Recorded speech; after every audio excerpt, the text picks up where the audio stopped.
Hello, everybody. Welcome to How Florida Grows. This is a collaborative which aims to promote, curate, and drill down how the state's economy is growing. So, coming from you today from FloridaMakes studio here in downtown Orlando, this is Ruth Buchannon, your inquisitive host, because knowing and having clean information results in a lot of good. So, today we're bringing back to you Mr. Kevin Carr, the CEO of FloridaMakes, because Florida just became the 14th largest economy in the world and the 10th largest manufacturing state in the US in terms of employment. So Kevin has since been with us in FloridaMakes since 2015. And welcome to the show, Kevin. Thank you, Ruth. Thank you for Appreciate it. having me back. Yeah, yes, I know. And Kevin, I'd like to tell our audience that you have been part of actually the MEP. I think you were the first director of the manufacturing. I was the first section. director Yeah. of the MEP. I joined the program a year after it started in 1989.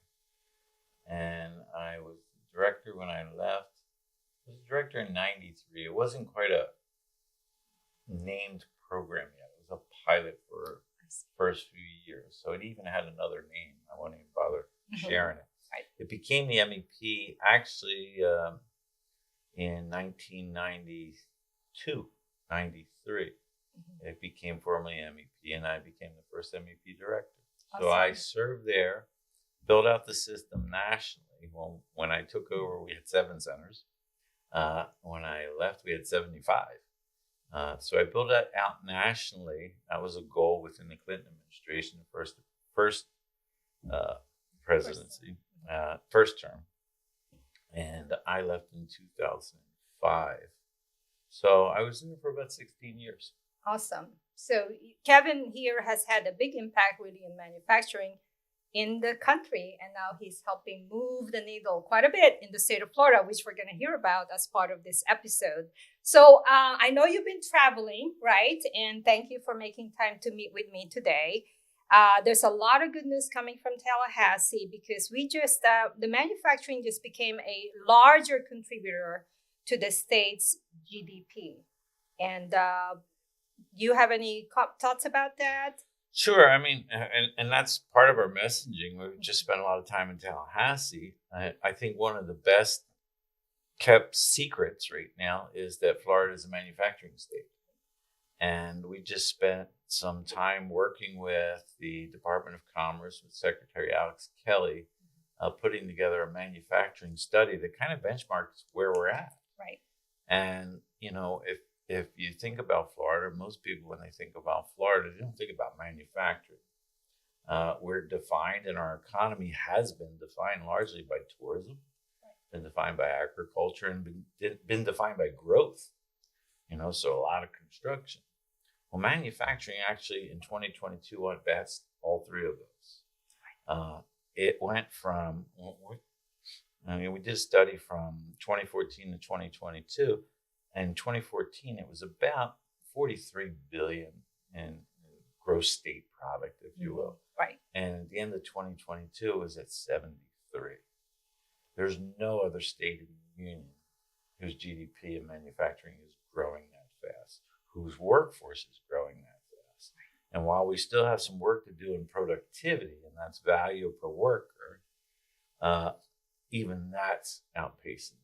So I see us on this upward trajectory. I hate to say that we're there. I don't think we're done, whatever it is we're doing in terms of this rapid growth. I would imagine it would be a dominant manufacturing state when you get to 2035. If you stay on this curve, I don't even call it a curve, we call it a line. Right. You stay on that line, you know, we're poised to be very significant. And it makes sense. I think one of the things that I would correlate a lot of that to, other than we've had some good policies, supportive policies over the current and past administrations in the direction of manufacturing, but our population is one of the biggest drivers. Yes. Manufacturers go to where the people are. If you think of manufacturing states in the country, they're where those population centers are. That's where their buyers are. That's where their suppliers are. That's a better understanding of the customers. So they migrate. And we've got, I think I heard the other day from the secretary, I think our migration right now is 1,100 people a day. Manufacturing is going to follow that. Markets are going to follow that in general, not even manufacturing. Right. So I think we're poised to just continue this. Absolutely. It's on us to really establish that ecosystem that supports that, because it's not an ecosystem that was there. It's not like we're bringing back a Rust Belt state. This is new. This is all greenfield for the state of Florida. That's right. It's all about advanced manufacturing and new manufacturing.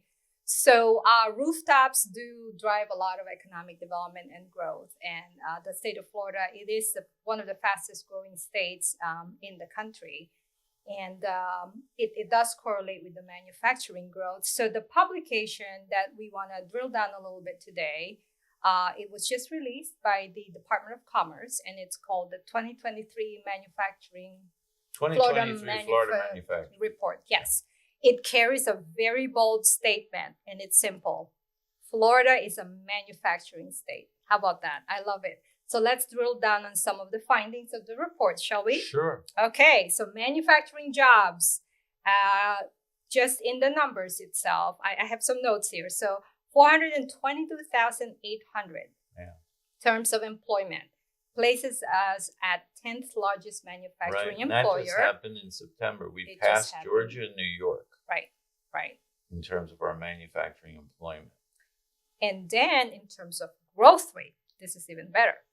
So from 409,000 in 2022, now we grew at 23.3%, far outpacing 11 other states among the top 12. Wow. We will reference a graph in the report, and that's on page 7. And you can see this big jump as was found in the study. So your additional thoughts on this one, Kevin? Well, it just follows with the growth. One of the things we're fortunate about in the state of Florida is that influx of people. You're seeing the biggest challenge in manufacturing in the United States, not just Florida, is workforce. I can't find the people. So there's a lot of unanswered job openings out there right now. Part of it is a skill mismatch, but in a lot of states, I just don't have the people to fill these positions. We have an influx of people, and so we have the source material to make more highly skilled, highly trained workforce. So that's kind of our biggest challenge, but the opportunity there, and it's kind of endless right now. It's not like we're saturated. We're far from saturated. Mm-hmm. Right. So the report actually also mentions the strong policies coming from our state government. So Governor DeSantis, for example, he signed Executive Order 19-31. This is also in the document.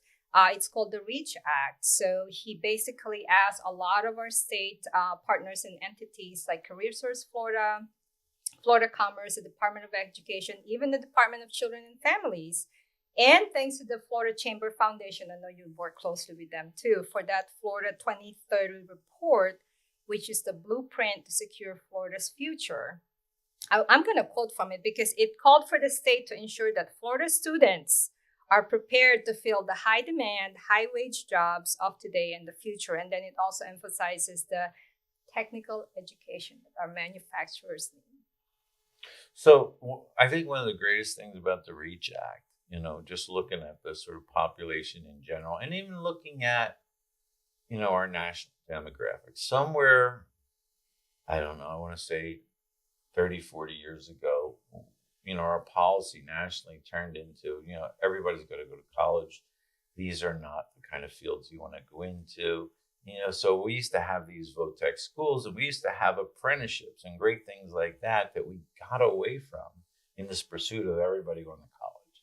Well, college is not for everyone, and so what are the alternative pathways? And unfortunately, that educational infrastructure got away from those alternative pathways. Everything is college, 4-year college, too. And what you're seeing now is a rebirth of apprenticeships, a rebirth of technical education, if you will, and people pursuing those fields, And what the REACH Act did was also introduce, credentials of value. So even if you're not inclined to go for 2 years for a 2-year, a technician degree, you can get and acquire industry recognized micro credentials that, say you take a couple courses or 3 courses or maybe a course over, 12 or 18 months, you can become, certified in a particular field, whether that's welding, whether that's, working in a semiconductor facility, whether that's industrial maintenance. And what's good about those micro credentials is they get you into work quickly. And so that's one of the keys. I can't wait, or I'm the employer, and I can't wait 2 years for you to produce that welder. I need to get them started. And what's nice about the micro credentials too, the way they're doing it in the state and probably doing it nationally, is they're stackable. So I can continue my education if I want to pursue that 2-year degree, if I want to become an engineer, and I say that if I want to do those things. But you can in manufacturing, the report points this out, the average wages are much higher than the average of wages of Florida in general, all industries. And so you can make a nice, decent living, raise a family, put them to college, buy a home on a manufacturing income. And that's the way things used to be. And that's the way I think they're becoming again. So our state, I think, is particularly good at that. And, I know we're recognized nationally for our university system. We're recognized for our technical college system. And I think we're out ahead in a number of areas when we're looking at this credentialing, micro-credentialing process, but also the apprenticeship. So it's good to see all those things come back, because that's the challenge. We've got to get people in the workforce quickly. And, not everybody can avoid going to work for 2 years because they're in college. So wonderfully said. And yes, I have been in the field of economic development for a bit, and it is very good. It's really encouraging to see how our educational partners have been, being flexible in terms of offering this additional credentialing, as Kevin just described, because we do need additional workers to fill in these jobs. I'm going to transition into the wages because you touched upon it already. So yes, the report does point out that the higher wages for manufacturing, I have the numbers here. So 74,647 is the average wage versus 63,000 plus, which is a difference of 17% in manufacturing. And the wage increase is 6.6% versus 5.8%. So definitely, it is a viable job. It can support families, and it is available to all sorts of ages of the workforce too. All right. I think, and the other thing too, you're looking at there, it is the average. That's the average across the state. If you get into counties, manufacturing intensive counties like Brevard, that number averages in the 90s. So it kind of varies wherever you are in the state, and also wherever you are, the kind of industry you're working with. They're very high tech, aviation, aerospace, commercial space. A lot of wages, a lot of high wages over there. Absolutely. I always like the vision whenever we make some plant tours, when we visit our manufacturers. I love going into these facilities, and you see the employees are different age ranges, right? And you can just see the pride also of our workers that are in the field of manufacturing. There's something about them touching the actual product that they know is going to make people's lives better, or add into a component that will then produce higher value adding things. And it's a good thing. It's a good thing that Florida has this growth of manufacturing for us. So I'm going to segue into the multiplier effect just a little bit, because the report does cover that. And according to the Economic Policy Institute, this is the multiplier for 100 direct manufacturing in durable goods. It creates 744 I'm going to repeat that. For every 100 jobs, it creates another 744 jobs. And for non-durable goods, it creates another 514 jobs. That's astounding. That's very big. And usually the National Association of Manufacturers will use a multiplier of 1 to 1.7. Mm-hmm.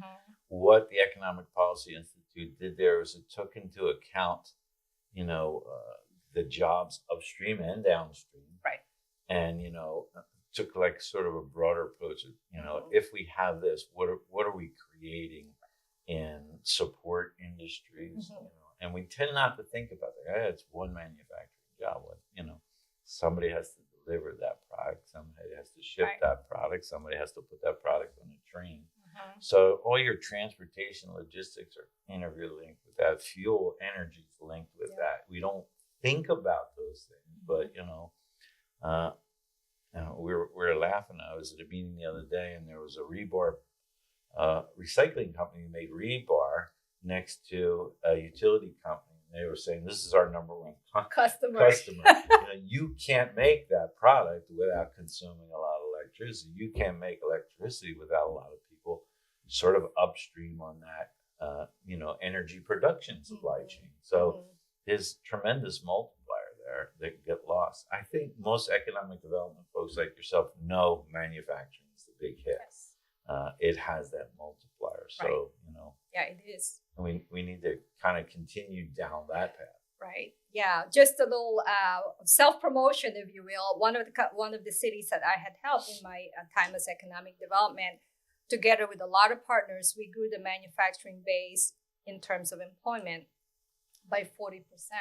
So during the last pandemic, the economy was stable because they didn't suffer a whole lot, because it is a stabilizer. And also because of it's not in the report, but the cyclical things that other industries go through, manufacturing doesn't have that, or at least it's a different cycle. And it's buffered.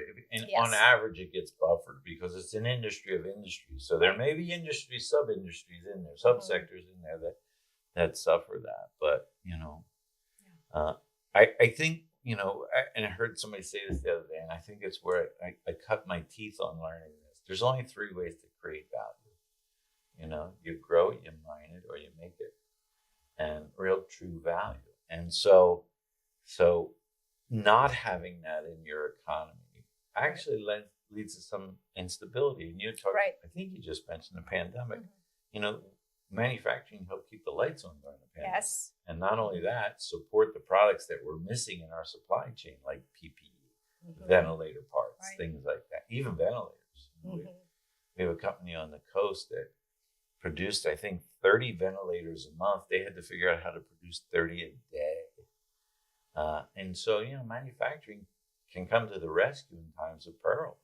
We have those times in Florida. We're unique in that we have disasters kind of annually. We have that nasty thing called a hurricane. Yes. And so it's our ability to supply ourselves with, whether that's, protective equipment, defibrillators, new parts, need to rebuild a building. That speaks to your self-sufficiency and your resilience as an economy. Resilience indeed. So we're going to go ahead and talk about just a little bit. You mentioned earlier, Kevin, about the GDP as far as the manufacturing sector contributing to the GDP. So currently, Florida's manufacturing contributes 5.4% to the state economy. It's a little less than the U.S. However, because of a combination of good policy that we have now and all of these partners that we work with, our efforts are starting to bear fruit. And the output, as mentioned earlier, it doubled since 2014. And Florida manufacturing sector growth rate is faster than all the other 11 states. This is among the top 12 states. We invite you to take a look at the report. We're going to show it on your screen. The report has a graph. Yes. And the graph is 2022. And the only thing I'll say about the graph is between 2022 and now, we've gone from 12 to 10. So the graph is honest. We still got us at 12. Right. But we've passed that. Yes. It's very compelling because it shows just the growth rate, and you will see how large a growth the state has had since then. So the other technical item from the report I want to cover is that manufacturing drives export trade. So let's talk about trade imbalance. You all know it's a big conversation in the national economy. We're doing well in the state of Florida because manufacturing is helping keep a sustainable economy. And the numbers are compelling. Like I said, if you compare the different industries as far as imports and exports, manufacturing is at 80%, which is actually the best one, the highest number in terms of comparing imports to exports. And the overall state average is 60.5. So manufacturing is 83%. Other industries are at 60.5. Why is exporting important? Well, I would go one step. Exporting is important. You're the economist here. It's how we really truly grow our economy. If we just produce what we need from an economic growth standpoint, we would be sort of at net. We'd be sufficient. It's when we take our products and begin to introduce those products. And when I think of export, I think of anything outside the state of Florida. Once it goes to Georgia, once it goes to Washington State, or once it goes to Europe, that is a net gain for us. It means we're producing more than we actually consume, and that net goes to the bottom line of our economy. And so you want to export. And I think because we were an economy that relied pretty heavily on inputs, that creates a kind of a vulnerability. I remember when I first came down here and I attended a chamber event, and there was someone there from the trucking sector, and they said, our biggest export right now is empty containers. And when we export an empty container, that just makes the goods that they're sending us even more expensive, because they're going to have to pay the freight of that container going both ways. And so there's a ripple effect there. We're not exporting, but not only that, whatever we're importing is costing even more because our balance of trade there is kind of way off. Manufacturing, as you pointed out, there's those figures. You could extrapolate those nationally, and they kind of stay the same. Most of our exports, and usually when they say exports, they mean other countries, but most of those exports are in the form of manufactured goods. So, exports equal strong economy, stronger economy. The strongest economies are the ones that export a lot. And a lot of the exports tend to be manufactured goods. So if you don't manufacture things, you have very few things to export. I mean, the state has exported a lot of agriculture in the past. I think some of that has kind of moved back a little bit. So, in many ways, this is picking up for those gaps, but it's also an opportunity for us to go net positive. We're a net importer, I think, right now. Florida as a state, I think we can turn that around. Yes. Yeah, we are a little bit of a net importer at the moment, but there is a bright spot in manufacturing because we actually we export semiconductor, car parts, a lot of high technology items. So we are definitely on a good path as far as exporting. And as Kevin explained, manufacturing is leading the charge on that one, because the more that we export, whether it's a different state or outside of the country, then the influx of the sale, the revenue, and all of those dollars coming back to the state, which then turns around, creates more jobs and creates more value in the state economy. So we covered quite a bit in the report. We encourage you to take a look at it. And then I'm just going to recap. We talk about the job numbers. So that's looking very good. We talk about strong policies coming from our state leaders. And then the multiplier effect of manufacturing, it's really phenomenal. I just want to go back to that for a moment. As Kevin described earlier, manufacturing is right there in the supply chain.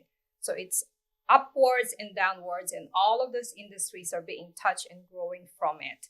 And those of you in the numbers game, so those are indirect jobs and also the induced. So from the indirect effect is from the suppliers that help in the manufacturing, and then the induced is the additional consumption, and the the effect on the families is what the induced is. So that's good. We talk about higher wages and that the export trade. So what a wonderful report. Tell us a little bit of the inside story in producing that report, Kevin. The inside story. Well, a little bit, but you can share. It was actually called for in last year's budget. Okay.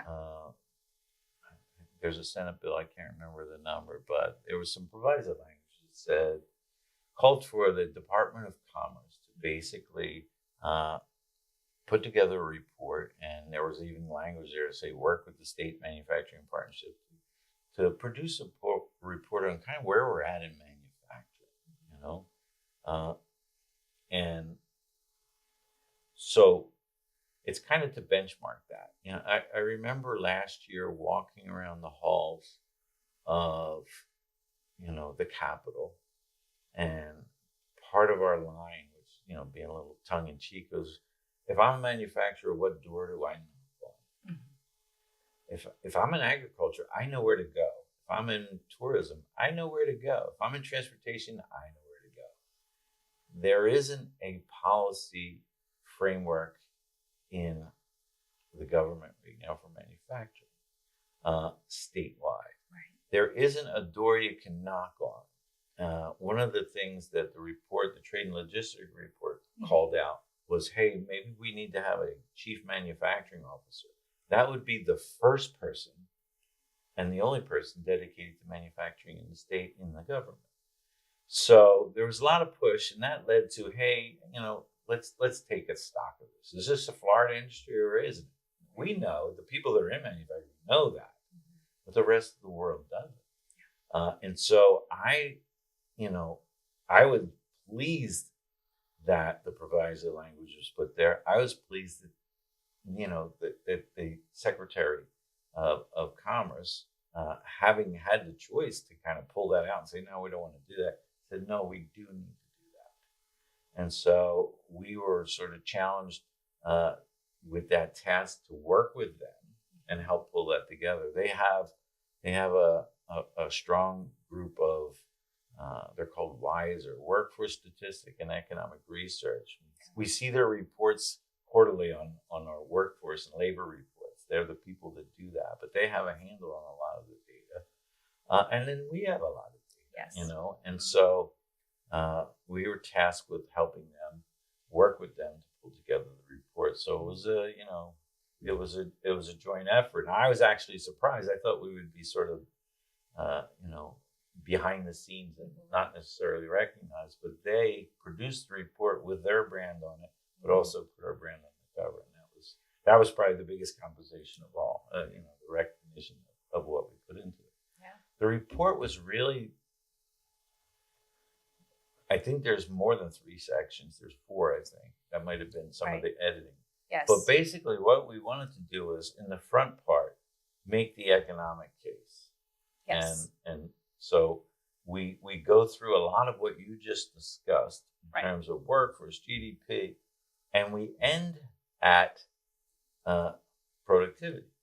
And productivity is an area where we say, this is all great, but we still have to work on our productivity.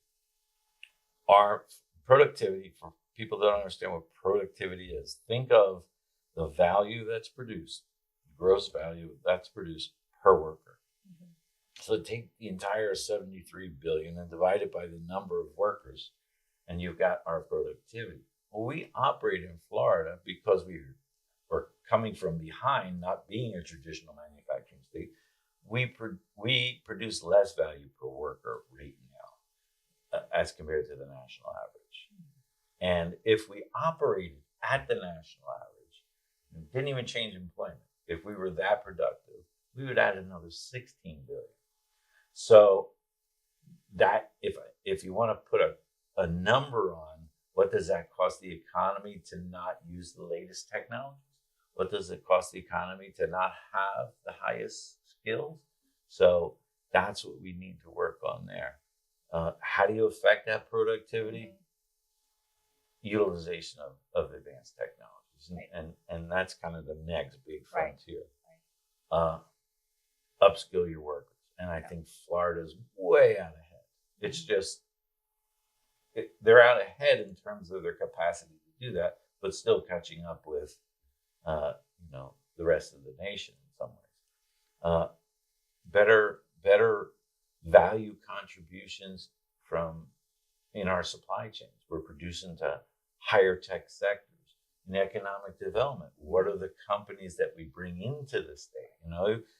You only get so much revenue from weaving baskets, and I'm being kind of sarcastic there, versus semiconductors, versus rocket ships. And so one of the things we looked at is, okay, we've got these companies over here putting satellites into space. How much of the content in those satellites or in those rocket ships are coming from Florida versus coming from elsewhere? So the more of that we can produce in Florida, because that's high value, the more we can increase the worker skills that we have, and the more that we adopt some of the advanced technologies. And you hear people talk about digital transformation. That's not the future, it's here.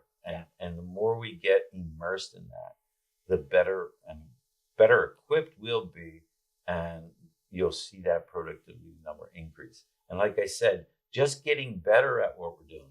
Don't even increase the markets. Just increase how well we build what we're already building. There's another 16 billion you could add there. So that's an opportunity. Wow. So that sounds like, to me, that's like an easy goal to go for.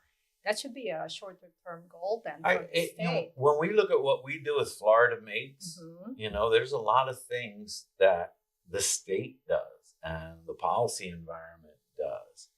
But the kind of work that we do, even the kind of work that you're doing, where we're trying to focus on helping companies identify better markets, better technology, increase incumbent worker skills, through FLATE, the Florida Advanced Technical Education Center, we're trying to increase the curriculum, the standards in the curricula of the manufacturing technicians that we're producing now and in the future. So all those things contribute to getting better at manufacturing. The productivity thing, that's probably a simple way of putting it. That's how good we are at what we're doing. That's the measure of, hey, yes, we're a manufacturing state. How good are we? And that's where that intervention comes in, from the colleges, from the various different programs that exist that support industry, at the state and local levels. There's a lot of things that you'll find that can help your business that are county-based, that might be city-based. Tapping into those resources are really important, because, I sat and listened to people talk about over the past couple of days, here's capital if you need capital, here's workforce grants if you need to do some upskilling of your workforce, here's apprenticeships. Are our companies tapping into this? So we as intermediaries got to go out there and help people see how you can either, one, solve your problem, or two, second stage, how do you capture that next big opportunity? So, and that's our role in the ecosystem. It's not to do the manufacturing or pay for the manufacturing. It's kind of to connect them to the appropriate resource, capability, skills, people, technology. We've got great universities. If you go into the community colleges, there's at least 24 that I know of that you could walk in and you will see advanced technology. If you don't know what 3D printing looks like, I can take you to a zillion places to see it. That's the connection that needs to take place to show people. And a lot of these colleges, if you want to prototype a product, will help you with that. There are fab labs out there that will help you with that. So we're building that ecosystem, and the key, I think, that people like you and I have is to optimize that and better connect that to the industry, and make that as good as you can get. I've watched other states come from behind and grow, and I go, what did they do? They got their act together. they got their educational system, they got their technology system, they got their policy environment. We got a tremendous policy environment for doing business in Florida. You know, how did you adapt that for manufacturing? You know, a state I love to point to is South Carolina.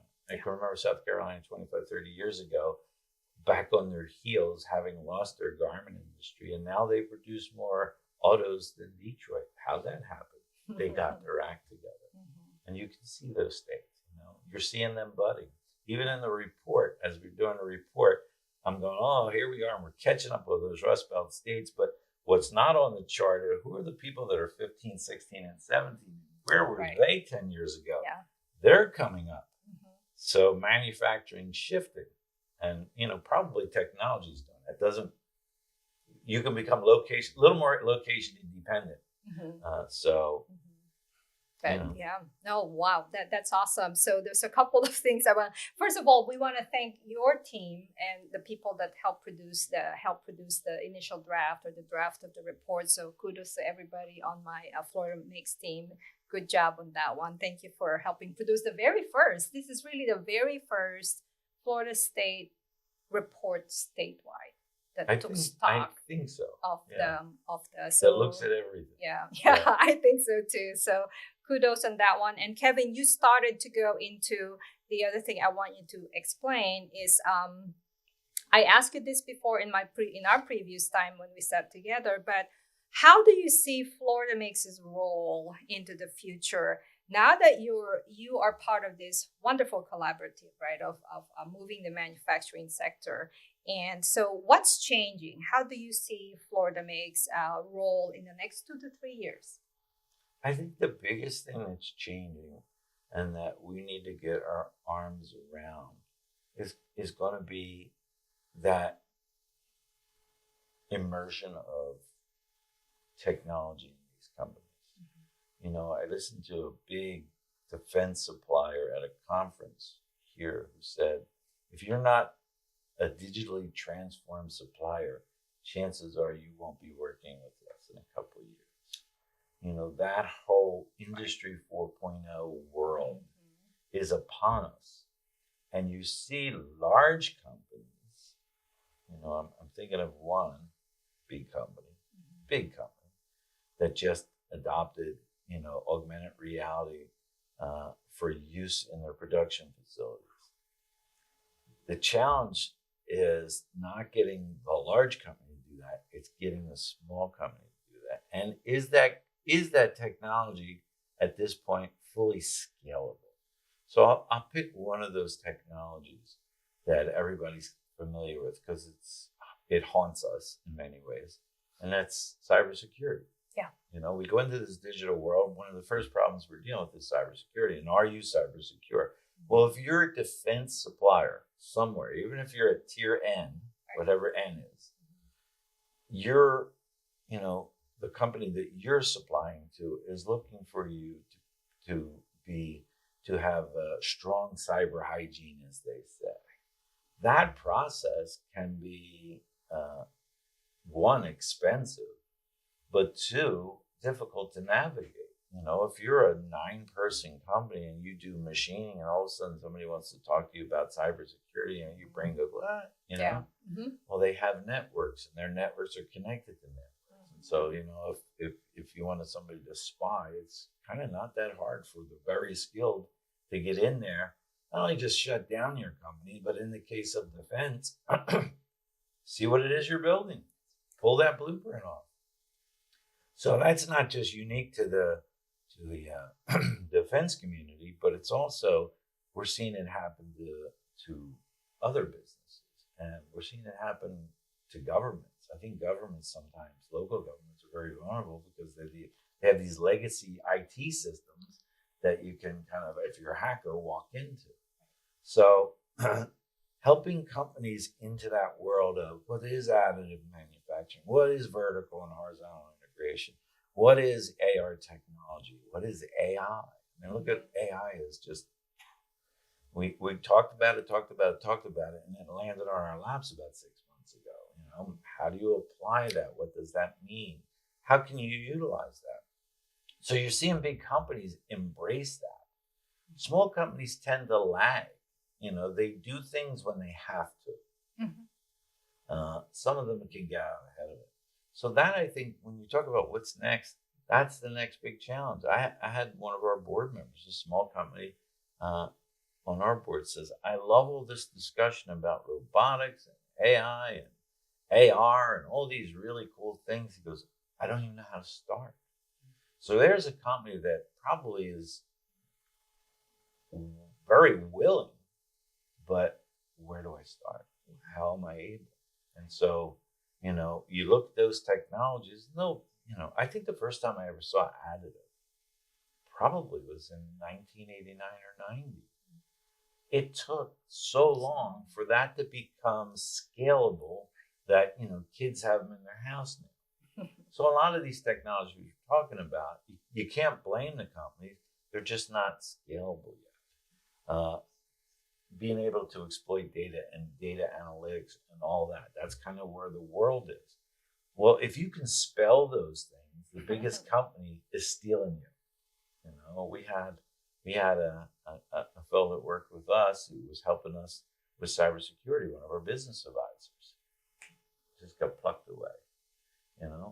That's the way the market is right now. So that makes it doubly hard for the small guy. So how do you help that small guy? So they have to rely on, in many cases, a lot of public resources for information, not for money. This guy on our board is not groping for money. He wants know-how, and that's the challenge that we have. And so that's the biggest thing that we've got to work on and get our arms around, because that's the hardest challenge.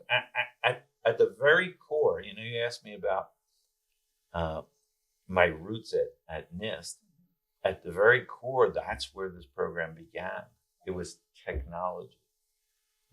It's just, I think back then they thought they could focus on technology and not worry about workforce or not worry about environment. They're all linked, important. Yes. And so we can't push the technology unless you're pushing the workforce at the same time, because it requires a different level of skill. I remember a company, it was probably a few years ago, that was in the defense supply chain. They did welding, and they were a supplier to a big defense company.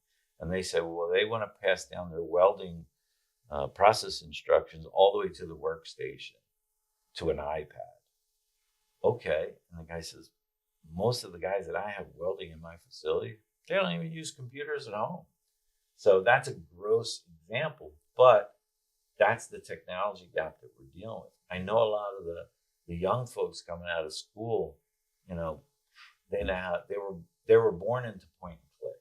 But we still have a lot of incumbent workers out there that need to be moved up that curve. And so, that's a challenge. Yes. And for our manufacturers that have heard from Kevin just now how important it is to incorporate technology, some of those, we do have our business advisor team under Kevin's team that can help you get introduced, learn more about it, and how to access those technologies. So we are here to help you. And the other thing I would add to that, we spent a lot of time I love the report. Spent a lot of time talking about the beginning of the report, but the middle section of the report kind of begins to talk about opportunities. Like if I'm a manufacturer and I'm reading this report and I say, oh my God, these are the things I need to do. I got to get better technology. One of the things that I love about our report is the whole middle section says, here is that ecosystem. Yep. Here's where you find technology. Here are national manufacturing institutes that have a presence in Florida that you could go to. Yeah. Tech colleges you go to, universities. And we didn't just say university, we said that university. That, there's a new semiconductor institute up at University of Florida. They just rolled out not too long ago. We've got, Bridge, which is a trusted foundry, one of a kind, I think, in the country, that's in Osceola County. We have advanced apprenticeship programs. We've got incumbent worker training. So if the first part enlightens you to manufacturing, but I don't know where to go, the middle part says, here's where you go.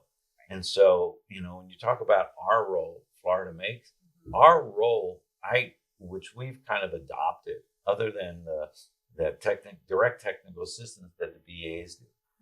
Our role too is helping to make sure that ecosystem remains visible, present, and organized.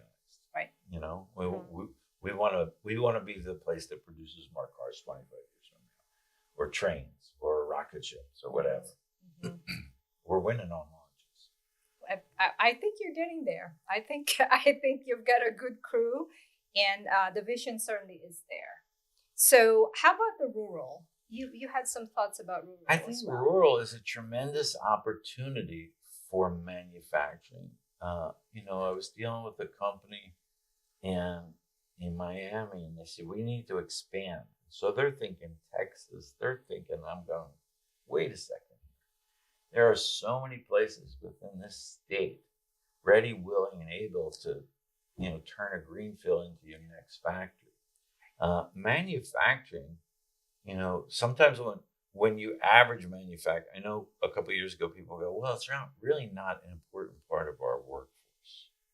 Okay, well, why do you say it? Well, it's only 4% or something, 5%. Okay, but when you get into the rural areas, you might see as a percentage of employment, manufacturing be 15, 20%.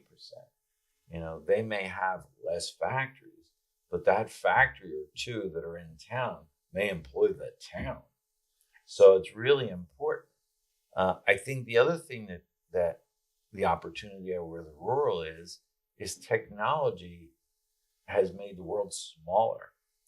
And so, you know, when we say rural here, it's not like rural in Kansas, for God's sake. You're still an hour away from some population center. So as, you know, one of the big initiatives going on in the state, I think mainly out of the Department of Commerce, is the broadband initiative. Yes. You know, and the more pipes we get out there to more data, location becomes kind of independent. You know, you got transportation issues, yes, but again, we're not going across, you know, Western Texas, for God's sake. We're going from, you know, Madison County to Jacksonville to get to a port. Right. So rural to me is a tremendous opportunity, and for manufacturing. And so getting our resources into those rural areas is probably one of the gaps that we need to work on. I mean, I talked about the broadband thing. That'll open up doors. But also when you talk about training and development, you know, so if I'm living in one of these more rural counties and I'm 2 miles away from, 2 hours away from a tech college that I could be going to 2 nights a week, that's a problem. Technology opens that up for you. You know, we've introduced a couple of registered apprenticeships where all the upfront training before you get in company is all done online. You know, so, and you hear some colleges moan about that, but if somebody's 2 hours away, if they're, you know, a parent that's raising 3 kids and they're single, they're not going to come home from work at 5 or 6, cook dinner, and then run out to school. Right. So you've got to kind of meet them where they are. And that's where I think technology makes our distances even closer. That will produce an opportunity to really grow economically within the state. You know, we've got a good economy in Central Florida and Miami and Tampa and those places, but there's a lot of open space and open opportunity and population in these rural centers. And I know the Chamber's 2030 report, not the Trade and Logistics 2030 report, I know with FEDC as an example, Florida Economic Development Council, that was one of their goals of how do we increase GDP coming from the rural areas. And one of the solutions, I remember the economist, Dr. Jerry Power, saying is you focus on manufacturing in the rural areas. That's how you grow GDP fast. And, you know, what a welcomed opportunity for a lot of those areas to be able to, you know, put up a very large facility. And so I think you're going to see more and more of that. You know, I see that in the Panhandle. People sometimes see the Panhandle as rural, but there's a lot of open space there. But you're beginning to see a lot of conversion of opportunity into jobs, into facilities, into more GDP. Yes, yes. Thank you for mentioning that area, because I was just visiting with, they call themselves a commercial garden in the Panhandle. And so, you think of a garden, you have your vision of what it is. But when I walked in there was so much innovation and invention happening as they automate the processes in creating these plants that they ship all over the Florida and outside of Florida, exporting. So there is a lot of innovation and technology, and jobs are being created in the rural areas. So kudos to you, Kevin, and our partners at FEDC in the chamber. I wouldn't take too much credit there. I think we got a lot more work there. So okay. when you were saying what's next, what are those next frontiers? Technology, but also rural. Yes. I can get to Orlando pretty quick, from Orlando especially. But those rural areas, there's opportunity in their spaces. Yes, there's a lot of open space. So, Kevin, any final thoughts from FloridaMakes that you want to share with our audience at this point? I don't know. We covered quite a bit. Yeah. So we covered the report. We covered. How about just talking about your team and what happens here? What happens here in the office? Like what are the other things that the team are working on? The kind of things that we're working on is really kind of what's next. We've spent a lot of time. I always use this phrase, walking uphill, over the past 9 years, trying to get our arms around, Florida manufacturing, the assets in the state, and how they could be mobilized. And so I think, we would joke about we're always in the state of startup. I think that's done. It's time to, shoot the engineers and go to production and really, really begin to turn up the resources. So, I would like to see more investment from the states. I would like to see more investment from the local areas in all these, I'll call them assets that exist. I remember fighting and arguing with people about the importance of bridge, and all of a sudden the pandemic comes along, and all of a sudden we got a semiconductor issue, and all of a sudden there's a CHIPS Act. I don't know how many millions are flowing into a bridge. So, there's a lot more work like that. We can't sort of sit back and go, oh, we did it, we got it. There's a lot more work like that we need to look at in other sectors, and how can we help and grow some of those other sectors. I'm particularly excited by the fact that manufacturing is on the tip of people's tongues now. And I would tell you, when we started in 2015, I always tell a story about walking the halls and being sort of schooled by a senator who says, we are not a manufacturing state. And now we have a report that starts with the secretary saying, Florida is a manufacturing state. We still have more of that awareness. We hired a director of communications, Francis Neville, and I said, Francis, your job is to don't let that report die. It's very easy to produce a report like that, and a month later, it's old news. There's so many nuggets in there, and we want to make sure that we continue that. I was encouraged in this last trip to Tallahassee that manufacturing was already in the room before I walked in the door. There was somebody in the elevator who went, you're that manufacturing guy. I said, yeah, That's that to me is great. Now, what do we do with that? Yes. How do we capitalize on that? Like I said, all this growth, I didn't see a curve where it said, oh, it's starting to peak. I just see this line that's still pointing up. Is Florida's policy environment, is Florida's, local, state governments, are they ready for this kind of growth? Because it's not like any other industry. It varies from, Are you dealing with chemicals? Are you dealing with candy? Are you dealing with rocket ships?